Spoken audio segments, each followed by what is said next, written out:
I found my ticket for the long way round. Too far to whiskey for the way. And I sure would like some sweet company. And I'm leaving tomorrow, what do you say? When I'm gone, when I'm gone. You're gonna miss me when I'm gone. You're gonna miss me out my head. You're gonna miss me everywhere. Oh, you're gonna miss me when I'm gone.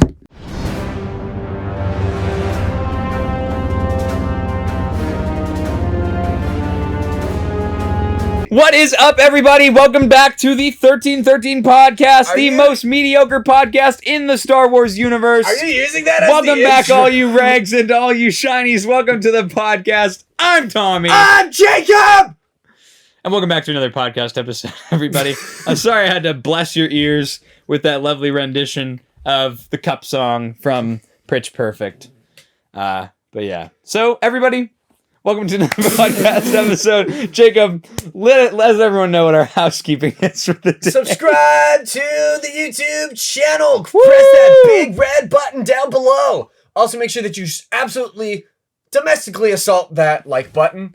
And if you feel like it, leave a comment while you're down there. If you haven't already, follow us on TikTok, Instagram, and Twitter. And make sure to join our Discord. Link is in the description below or on our link tree. Shout out to Digital Lime, the funniest member of the Discord. Also, make sure to buy merch. Link is in the link tree below. If you want to get some nice 1313 swag, make sure that you check out the link below. And if you also haven't already, join the Patreon. It helps support us, make the channel better. You also get a 20% discount on merch if you join the Gungan Boss tier. Yeah, you also get entered into a monthly giveaway. And this giveaway for this month is going to be the Obi-Wan Starfighter Lego set from the newest wave.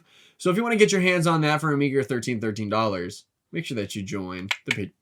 Excuse me. Make sure that you join the Patreon. That Chick-fil-A coming back up, huh? Oh, yeah, dude. Food review. Oh, yeah, food review. We had the newest fall bev from Chick-fil-A. It's like a fall-flavored milkshake. It tastes like a candle. I wouldn't recommend it. Yeah, it's like if you smelled like an apple pumpkin candle, That's it's what like tastes that way. Yeah, but it's like not refreshing at all. Yeah, it's one of those things where like I would sip it if it was someone else's, but I would definitely not buy it and drink a whole thing myself. Yeah, it was kind of hard to drink the whole thing. Yeah. Jacob, how are we doing this week? We're alive. We have very exciting things as of the day this episode comes out. As of right now, we are currently at the Erie Comic-Con. Woo!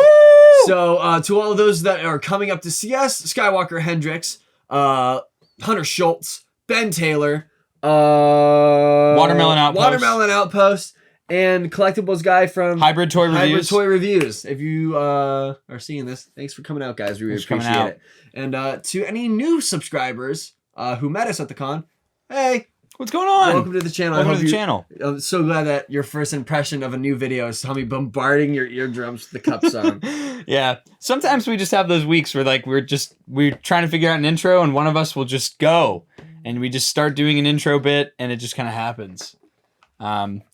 But yeah, aside from that, hydrate or dihydrate. Hydrate or die. Mm-hmm. And Jacob, I have a nice little warm-up question for us this week. And it is a question posed to all of you as well, and give us your answer in the description below. In the comments below, dummy. What if all the Star Wars factions got into a fight? Who would win? So you have, I'm talking like not just the big ones like the Republic, the Separatists, the First Order, the Resistance. I mean like also Crimson Dawn, also Hondo Ohnaka's pirate gang. Are we talking like Republic, or are we talking like Jedi? Like the Jedi Order? The Jedi Order is its own thing. They're not part of the Republic. Okay. There's also the New Jedi Order, you know? The Gray Jedi Order. No. I don't know. Honestly, I think the Jedi would win in the end. A Jedi! I think the Jedi lack the ability to completely and utterly annihilate the enemy. Oh, yeah, I would give it to... Okay, if we're including Legends, I'd give it to the ancient Sith Empire of the Old Republic. They would dominate. If it's canon, hear me out. I'm giving it to the Final Order. Really? As much as I like the Republic... They died really easy in that last movie. As much as I like the Empire, but hear me out. Again, they literally would have lost if it wasn't for Rey and Ben Solo. Mm-hmm. And guess what? They're both light side Force users. Not technically Jedi, But let's take them out of the equation. What if it was the final order against everybody? You know, they're all in like a free-for-all fight. They have endless Star Destroyers, and every Star Destroyer has a super laser at the bottom that can explode an entire planet. They have legions and legions of Sith troopers, which are highly trained and stronger than just your average stormtrooper. Even though we only saw them for about 0.3 seconds in the movie, but that's aside from the point. You have Admiral Pride, who's a very competent leader. Mm-hmm. You have Palpatine. General Hux is better. Zombie Palpatine. You have the Knights of Ren. I think this is the faction that would be the winner for me. What about you? You still think the Jedi? Yeah, because they got the power of friendship. The power of friendship. Mm-hmm. That's the lamest thing I've heard all week. You want to know what else is lame? What's lame? People that can't walk. That's pretty lame. Yep. Yeah. Hey, we the definition of lame. Good one, dude. You can't walk. Nice vocabulary. That's a dictionary joke for you guys, and for all the people at home. I got a really big dictionary. So we went and checked out some Star Wars Legion stuff today. Yeah, that was pretty sick. That was pretty exciting. Star Wars Legion is, for those who don't know, it's actually like a board game. At first glance, I thought it was more like Dungeons and Dragons, where it's kind of like a role play game. Yes. But it's faction assault game, basically. Yeah, so you have your little miniatures, and they come in these like pre-made packs, and they come in differing sizes. The base that I've seen from people playing is that you have a squad of 4. That's what I've seen from most people. A lot of people do like elite squads of 4 fighting each other. And so you kind of set up the board with like terrain pieces that you can either make, or you can buy printed ones, or, you know, resin cast ones and paint them yourself. All the miniatures, none of them come painted. You have to do it yourself. And they come with cards and die, and you have to like battle it out, and whoever wins. And, I gotta say, I was really impressed. We went to a local store called Griffin's Lair. Shout out to the guys there for helping us out, talking to us, giving some information. This was something that Jacob came up with this idea, so I guess I'll pass the ball off to you on this one. So, yeah, I think it would be really cool if we did. It was just like me, Tommy, Jackson, if he's here, and then some couple other guys that we know from high school and stuff that are into tabletop games. Here's my question I want to ask the people in the comments below, though. Would you like to see us play Star Wars Legion, which is a battle-oriented thing where we could maybe pair up in teams, like Tommy and I could be like clone troopers, and we can have other people be the separatists, and then we battle it out that way? Or would you like us to try to find a Star Wars-themed Dungeons and Dragons campaign? Because that's the thing, Dungeons and Dragons is a whole lot more role-play based, where you're playing characters and then you're having fun that way, whereas this is more just kind of like battling out like faction versus faction. We're down for either. I just kind of want to gauge what the audience wants to see. So yeah, please leave a comment down below. Let us know what you would like to see. But no, I'm down to learn how to play Legion, just even for our own free time. Yeah, we were looking at doing this around December, January, just to kind of dip our toes into something new. I think it's going to be really, really fun, and the miniatures are so cool. Even if we bought them for a Dungeons and Dragons campaign, having there's like a starter kit. It comes with about 10 to 12 battle droids, all in unique poses, about 10 to 12 clone troopers. You get Clone Wars Obi-Wan and General Grievous, and you get some terrain pieces as well. That was really cool. And there's also like single character expansion packs, like Boba Fett, there was Anakin. I almost bought the Captain Rex while I was there because he comes with the Phase 1 and Phase 2 helmet. Super sick. They had Cad Bane. They had an ARC Trooper expansion. They had the Shore Trooper expansion. They had like the Clone Trooper tanks. They had droid tanks and stuff. And then they also had like a tabletop game called like X-Wing, and they had like a giant. There's also Star Wars. That's for Star Wars Armada. Yeah, that's like the space version of Star Wars Legion. So super cool stuff. Yeah, let us know what you want to see in the comments below, because we definitely want to do something tabletop. Definitely think that'd be a fun kind of mini series. Yeah, and Jacob brought up the idea. It'd also be fun maybe to do a stream of us just painting our miniatures. Yeah. Just to kind of get involved, you know? Because that's something that me and him have never done before. I know that he started painting model kits and stuff for a band not too long ago, and I'm now an art student, so I should be good at it. Hopefully. But Just please leave a comment down below to let us know what you want to see. If you want to see us be silly and goofy and do D&D, or if you want to see us reenact the War of 1812 with Star Wars figures. And again, if you know anything about Star Wars Legion, let us know. Join our Discord, message us. You can even email us. Just give us some info because we're very new to this. Neither of us have read the rule books. I've watched like videos and stuff about like while games happen. So I'm vaguely familiar with how the game works. But again, we're very new to this. So if you're a pro, if you've played Star Wars Legion, if you know about it, please contact us. If you're a Star Wars Legionnaire, leave a comment below. Or if you're a Star Wars Legion no-life nerd, then come join us. So D23 Expo 2022 was this past week in Star Wars news. And that was the kind of like the big thing that happened this past week. It was the day after our last episode went out. I wasn't expecting anything from it. I expected the Andor trailer. And Jacob and I were at work on that last Saturday when everything was getting released.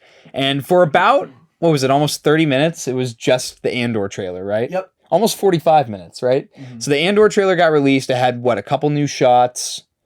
Like a new shot of clone troopers that was really cool. New shot of clone troopers, live action clones on that, brick and mortar planet. And that was, and we were kind of because then they started talking about something else, like Willow. They started talking about Willow. Yeah, and then we were like, okay, Star Wars is done. They're not going to talk about anything else. Because it was during Lucasfilm's panel. Yeah. And we were pretty disappointed. And then they took a golf club and smacked us in the back of the head by dropping the official trailer for Tales of the Jedi. This was the trailer that was shown at Celebration. Yeah, Star Wars Celebration. And wow. Wow. Two, the beginning of the trailer, nobody had recorded because I guess nobody expected it. And I don't think I'm mentally prepared to see Ahsoka attending Padme's funeral. Yeah, so if you haven't seen the trailer, you can see it on Star Wars YouTube channel. But yeah, one of the first shots is Ahsoka at Padme's funeral on Naboo. And I know that they love to traumatize Clone Wars fans, but really? Really? Are we really going to take it there now? Yep, they're taking it all the way. Wow. But no, so it's going to be a 6-part mini-series. Each episode is going to be 15 minutes long. The first 3 dedicated to Jedi Count Dooku and his fall to the dark side. And the second 3 in the it's just an overarching tale of Ahsoka's life from childhood to mid-Clone Wars to after the Clone Wars, after season 7, what happens to her. Yes. Which that's probably the episode I'm most excited for, to be honest. But we want to know what I'm not excited for? The fact that they all come out on the same day. And so if you are not aware, Tales of the Jedi it's 6 episodes. Each episode is about 15 minutes, give or take. And the episodes are all getting released on the same day, so we're giving it the Visions treatment, I guess. I was not a fan when Visions all came out on the same day, and I'm especially not a fan now knowing that this show all comes out on the same day. So you're going to get a really heavy Tales of the Jedi episode. Yes, so we had put out a poll on the YouTube channel a few days ago now, kind of gauging the audience, what you guys want to see, whether it's, getting a separate podcast episode for Tales of the Jedi or getting it lumped in with our weekly episodes with Andor, because when Tales of the Jedi comes out on October 26th, Andor episodes will still be dropping. So we're going to go ahead and we're going to do a separate episode because that's what won the vote. And I think that's a good thing too, now knowing, especially because the 6 episodes all come out on the same day. I don't know that I'm going to have everybody just get your Jacob yawn counters out. It was 1. It was just 1, Tommy. It was just 1. But yeah, so I'm disappointed. I like that I'm not too mad about the shorter episodes just because it kind of is a nice mix of my nostalgia for the 2003 Clone Wars, which was shorter 15-minute episodes, and when those came out weekly, and then it's the animation style of the 2008 Clone Wars. So it kind of meshes together 2 of my favorite things about both shows. Uh-huh. I'm super stoked about Dooku. I can't wait to see him. There's a young Qui-Gon Jinn involved and being voiced by Liam Neeson's son. Which is very cool. That's very cool. We get to see some younger Mace Windu going on. Very excited to see that. I'm interested to see how Dooku gets seducted to the dark side. Also, Yaddle is going to be in Tales of the Jedi. And I saw a scene where Yaddle is fighting Count Dooku. Like Yoda. But it seems to be on Coruscant in that building at the end of Attack of the Clones where Count Dooku meets up with Sidious. So maybe the reason that Yaddle isn't in Attack of the Clones is because she gets killed in Tales of the Jedi because she finds out about Count Dooku working with Darth Sidious. Maybe. And she tries to foil the plan and comes to an untimely end because of that. So I think it's going to be interesting, but I'm especially excited to see the Ahsoka. It was really nice to see the updated designs for Phase 1 Clone Troopers, which I looked at the shots a couple times. They have like their shoulder pads are now separate from their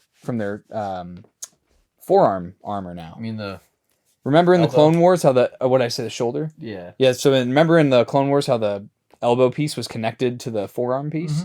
It's now a separate piece. And on their arm, on that undersuit, it now looks like how a stormtrooper's neck looks with that tubing almost. It looks like that now. Cool. So I thought that was interesting. I'm really excited to see the show, and that's about all I have to say on that one. I'm trying to rack my brain.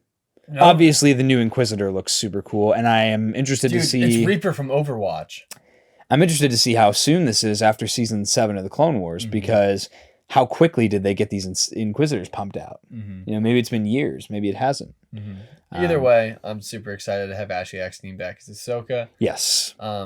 And I know she's probably excited to be back, too. Yeah, because every single time she plays Ahsoka again, and then, like, the last episode comes out, she posts a video on Instagram of her crying, like, guys, I don't know if I'll ever be able to do this again, but thank you. Ashley Eckstein, I know you're not watching this, but if you ever do watch this, you're the most wholesome person in the Star Wars entourage. I love you so much. You're so cool. And I don't understand why your husband doesn't know anything about Star Wars. He's also a baseball player. Yeah. So. I had no clue about that. Yeah. So. Big man. Big guy. But yeah. Humongous fella. But yeah, so aside from that, like I said, it drops on October 26th. So around when it comes out, expect a second podcast episode that weekend. We'll probably post it on a Saturday or something like that. And then when we got comfortable and we thought that was all, then they shot us in the nuts and gave us The Mandalorian Season 3. Dude, so Jacob and I were on break at work together. We stopped at the McDonald's across the street. Yep, because you got to pack on them pounds with that Mickey D's. And we're in the drive-thru, and we're in between windows, and we're watching the Mandalorian trailer. This was a different trailer than was shown at Star Wars Celebration. Some different shots, some new stuff, some reworked stuff. But I think all in all, it was basically the same trailer. I'm so excited for The Mandalorian Season 3. Yeah. It's like, you just can't beat it. It's like the best Star Wars that we're getting, like, period. It's so good. You can just tell that the tone is a lot darker. It's not as lighthearted as the last two seasons have been. This season is going to focus a lot more, or seems to focus a lot more, on Din Djarin and his relationship with Grogu, and how messy the Mandalorian culture and relationships within themselves has gotten. My prediction is that, Din is on his way to Mandalore to bathe in the pool, to cleanse himself. To go swimming. To become a child of the Watch once more. And when he goes there, he runs into Bo-Katan. And Bo-Katan is not happy that he is a part of the Children of the Watch. And that he has the Darksaber. Because she's acting as if she's the ruler of Mandalore. She's sitting on the throne. She's chilling out on Mandalore. And obviously, Din doesn't really want anything to do with ruling Mandalore or being the Mandalore. But I think that a reluctant leader is the best kind of leader. So I think that in the end, Din will be the one who unites the Mandalorians. What if throughout this season we see Din Djarin become force sensitive. How would you feel about that? I would not like that. I mean, I get that the original Mandalore was Jedi. Tal Vizsla. Mm-hmm. He was a Jedi and a Mandalorian, and I get that would be interesting. But I think that the reason Grogu has the Force is because Din doesn't. Yeah. And I think that Din is too far along in his life to develop the Force and have that become a part of his story. But then I think you could say that about Finn too.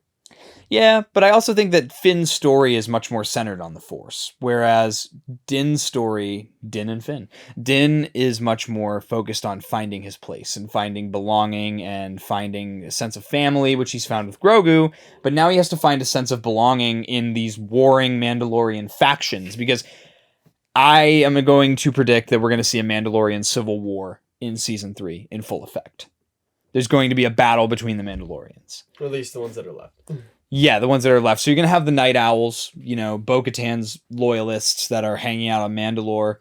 And you're going to have the Children of the Watch, who are going to be wanting to also have Mandalore back. Well, for themselves. And so I think there's going to be a battle. Are getting so much action with Mandalorians. Last time we saw Clan Ren is still on Mandalore.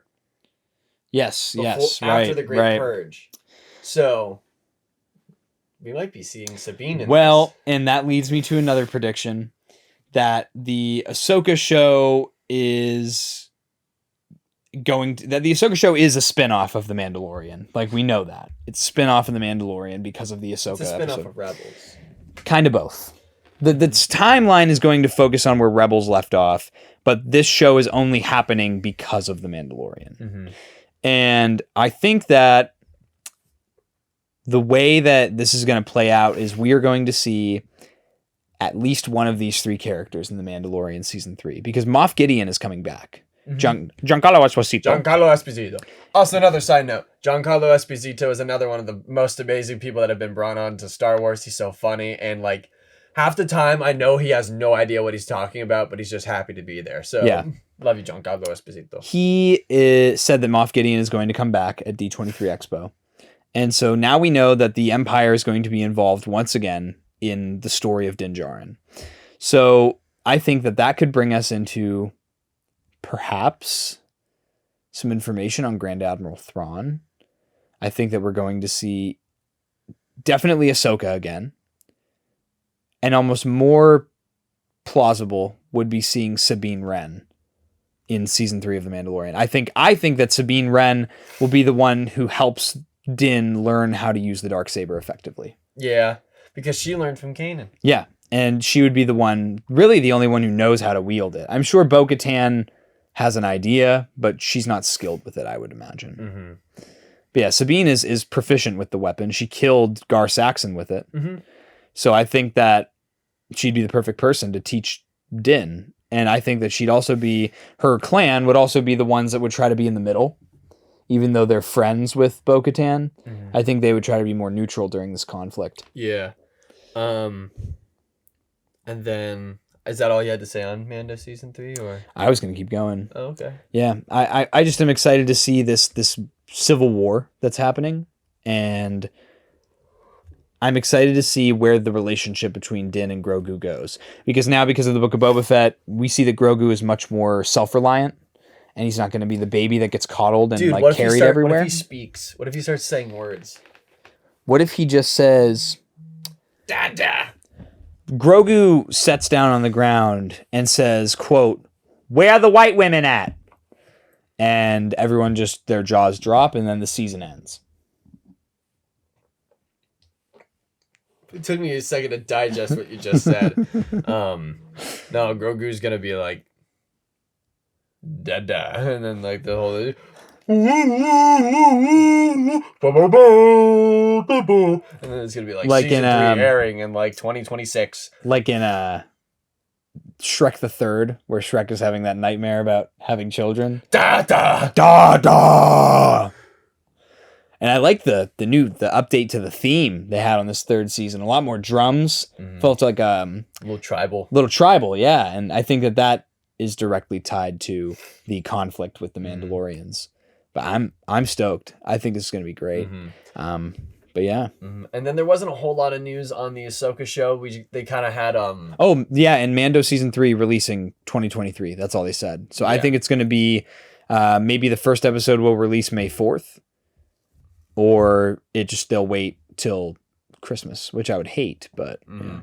But with the Ahsoka show, they didn't show anything other than they showed a picture of Ahsoka on set, and then they had the family photo that we see at the end of the Rebels season 4, and then they had the girl who plays Sabine dressed up as Sabine kind of walk out on the stage. Natasha Liu Bordizzo. Yeah, they had her walk out on stage and kind of look at it like how Sabine does at the end of the show, and I couldn't be more excited. I love Rebels. Rebels is tied for like GOAT shows with Clone Wars. It's really? like I really like Rebels. Wow. Especially because my blue boy Thrawn's in it. Right.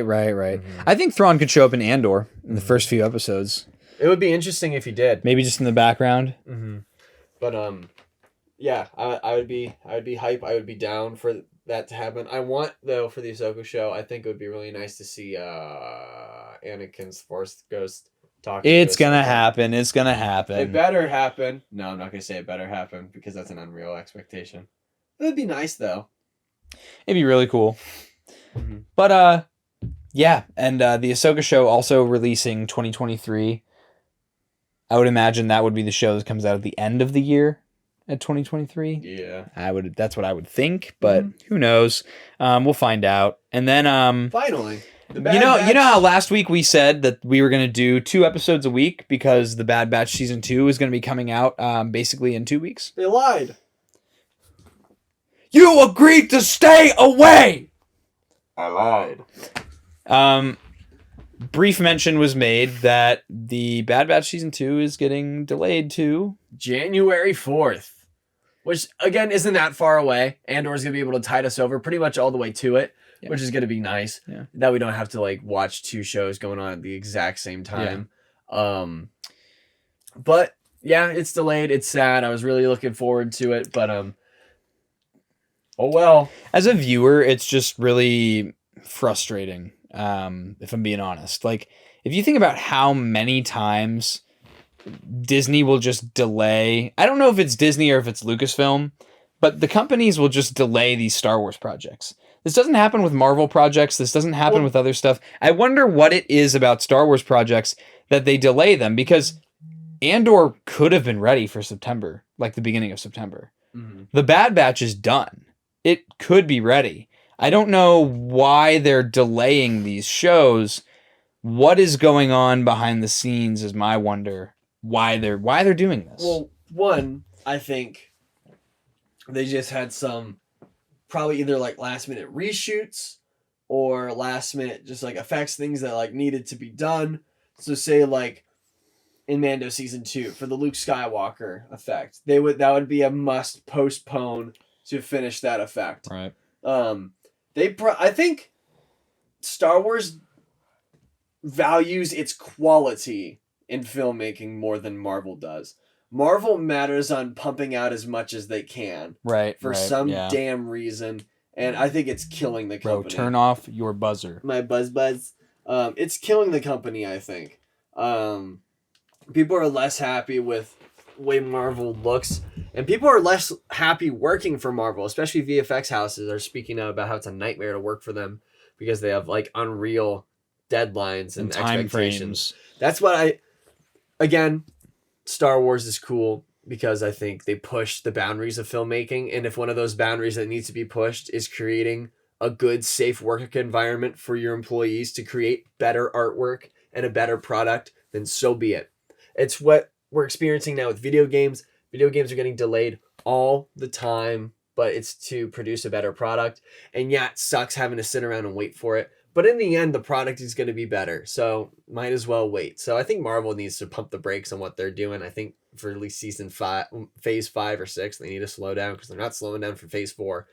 But no, I'm happy. At least when we get Star Wars products, they all look pretty dang good. I mean, like the one, in Book of Boba, you could argue that the speeder bike scene, like with the Vespa gang, looked slow and it looked silly, but the effects looked good. That Rancor destroying, the town looked fantastic. It did look really good. It looked super good. So, I think it's just being delayed because they're trying to make everything absolutely perfect, and I appreciate it. Yeah, I hope that's what it is. Mhm. It's just either way, for me, it's frustrating to be like excited for these shows and hyped for these shows, and then getting told just time and time again, Mhm. oh, sorry guys. I mean, dude, it was just a mere 3 weeks before Bad Batch Season 2 was supposed to air. Yeah. And, I had a hunch, because they weren't advertising it at all, that it was going to get pushed back. Mhm. And then all of a sudden, they push it back. But then, out of nowhere, in the middle of Andor, we're just going to have this 6 episodes of Tales of the Jedi drop. They could have waited for that. I know there's going to be about a few weeks gap between when, or at least maybe 4 weeks even, between Andor ending and Bad Batch Season 2 beginning. Unless there's something that happens in the Tales of the Jedi that ties into Andor that has to be seen. Maybe. That might be part of it. Yeah. The beginning of the rebellion. I don't know. Ahsoka was kind of the info guy at the beginning of the rebellion. What if we see Ahsoka take on the line of Fulcrum, and that translates directly into Andor? And we see a younger Ahsoka in Andor. That'd be cool. That'd be super cool. Mm-hmm. Because he's intelligence. Fulcrum was basically an intelligence relay. Yeah. So. Would be interesting. Mm-hmm. So that could be something about... Because it's kind of like, remember when they just randomly put up another episode of The Mandalorian Season 1? Because they're like, there's something in this episode that you have to see before seeing Rise of Skywalker. Yeah. What if it's just like that? Perhaps. And then they're... I don't know. What do I know? I just watch it. I don't make it. But maybe someday, Dave Filoni, I'm at your old school. Please hit me up with that job. This guy. You want to know something funny? What? So Delilah was showing me pictures of her calculus teacher's Facebook. I know he knows about the podcast, so don't be freaked out. She's not weird. Yeah, she's actually super weird. She's super weird, dude. She's We're so really sorry. weird. We're so sorry. But he had pictures on his Facebook of him at Lucasfilm campus. And I have no idea. If you're watching this, sir, how did you get there, and can you bring me next time? She showed me that picture. She's like, look at this fountain. I was like, do you know where that is? I'm like, you just can't go there. Like, you have to be invited to go there. Yeah. Like, so that was crazy. That was really crazy. So, shout out to Delilah's calculus teacher for being a mega Star Wars fan. And another thing that got revealed at the Lucasfilm panel was that Din Djarin and Grogu are now appearing at Galaxy's Edge. Yeah. They are now... Starting, November 4th? Something like that. Somewhere in November. So now you have a whole cast of characters. For the longest time, it was only Kylo Ren, First Order Stormtroopers, Rey, and Chewbacca. Mm-hmm. And Hondo, technically. I pray that in something Cal Kestis goes to Galaxy's Edge so they could be like, oh, Cal Kestis at Disney, so I can get a job at Disney just walking around as Cal Kestis. I mean, it'd be cool because now they have Boba Fett, Fennec, and Din and Grogu. Mm-hmm. And they have like an animatronic Grogu. It's not even like a thing where the dude has to stick his hand in the bag and make it a puppet. Yeah, I think it's pretty cool. Yeah. It's probably going to be really heavy for him to carry around all day. He's already wearing the armor, so it probably sucks enough for him in that Florida heat. Florida. I don't know. It sounds like fun. I would do it. I would, if I got asked. Dude, if they do that, if they asked me to do it for free, I would do it. I would do it every day for free. I would just ask to live in a trash can on campus. Oh, interesting. Well, if I'm not getting paid and I'm doing it for free every day, yeah, I gotta live somewhere. Steal some Ronto roast every day. Just rob people for their caramel flan. I'll take caramel flan, but I will only pay half. I started listening to Heir of the Empire. Yeah, how's that? So far, I remember I initially started listening to it over the summer, and the first chapter and a half didn't grab my attention at all, and I kind of left it, and then I was like, I'm waiting to get enough, because I have this thing, it's called Google Opinion Rewards. You can download it on your phone, and you just answer little surveys about things that you look up online or places that you shop at, and it gives you a couple cents every time, and I'm saving up to get the audiobook for Shadows of the Sith, because that is the first book that I am going to be doing the Star Wars book club I heard on. good things about that book. Mm-hmm. Yeah. So stay tuned for that. That'll probably be coming out sometime next year. But no, so I'm saving up for that. I was like, oh, I want to listen to a book in the meantime. And I know lots of stuff in the Bad Batch Season 2 might be pertaining to stuff that's in Heir to the Empire. Ah, there we go. So I'm trying to get through Heir to the Empire. They already started talking about the Emperor's Mountain. And that's in book 1. And that's in the Bad Batch. Yes, so that's why I'm trying to get through Heir to the Empire first book. Wow. Before we go into Bad Batch Season 2, because hopefully we see forced cloning. I think that would make a lot of older Star Wars fans a lot less critical of the sequels if they took everything that happens in that specific trilogy of books and made it canon. Because it would all work. Heir to the Empire and all that, that's immediately after Return of the Jedi. Obviously, like Jaina Solo and all these other characters probably couldn't exist. They would have to be renamed or something. But even like Mara Jade and stuff like that, like you could do that. Have the Emperor's hand in Star Wars canon. There's enough of a time gap where this stuff could fit in. And like again with Bad Batch, the Emperor's Mountain, that was intentional. That was not done on accident or just.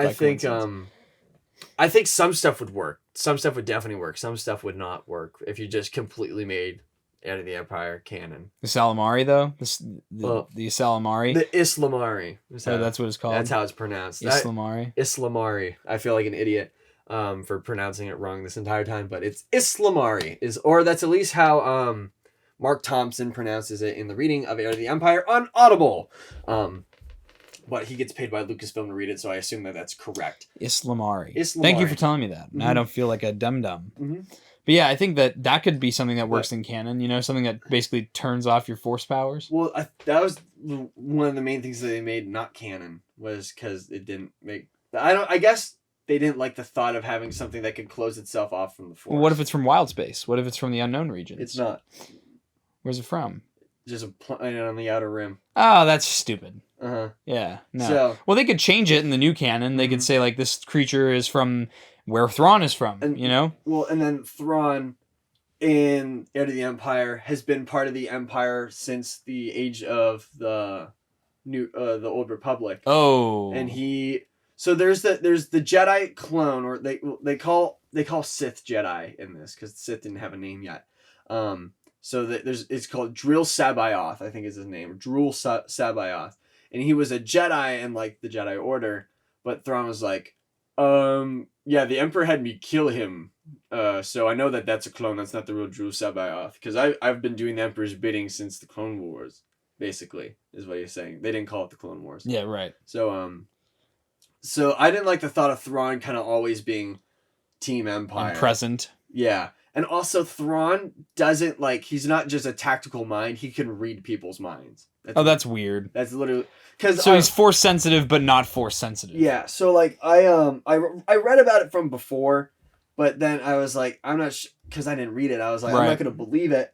But they haven't mentioned anything about Thrawn being able to read people's minds. But there was a part in the book where one of Thrawn's officers was talking to him, and then they just had one of the officers' thoughts, and then it just talked about how Thrawn was just kind of like his eyes were boring into him, because he's like, of course not, and he was like, yeah, you're kind of dumb, like in his head, just kind of dissing him, and it felt really weird because I'm like, they haven't talked about the thoughts of what people have been thinking for any other character, and I'm 7 chapters in. It's like that felt like out of place, out of nowhere, and then like Thrawn's reaction to it, I'm like, oh, he's reading his mind. Yeah, that's true. So I like the idea of Thrawn studying a culture and being a great tactical mind more than being just like, I can read your mind. I like the idea of Thrawn being really good at observation and being extremely good at reading people's body language and things like that, being perceptive rather than, oh, my species is just really, really good at reading minds. So here's one thing that's about the Chiss that I find... Wait, are you telling me that Thrawn knows how to use Jedi mind tricks without having any Jedi training whatsoever? No. No, I'm just being a turd. He doesn't Jedi mind trick. That's a Jedi Master level. You can just read their minds. Skill. You can never do that if you're not a Jedi Master. It takes years of training. You maybe completely ruined my train of thought. I see you like to chew. then maybe you should chew on my fist. Anyway, so as you know, the Chiss have a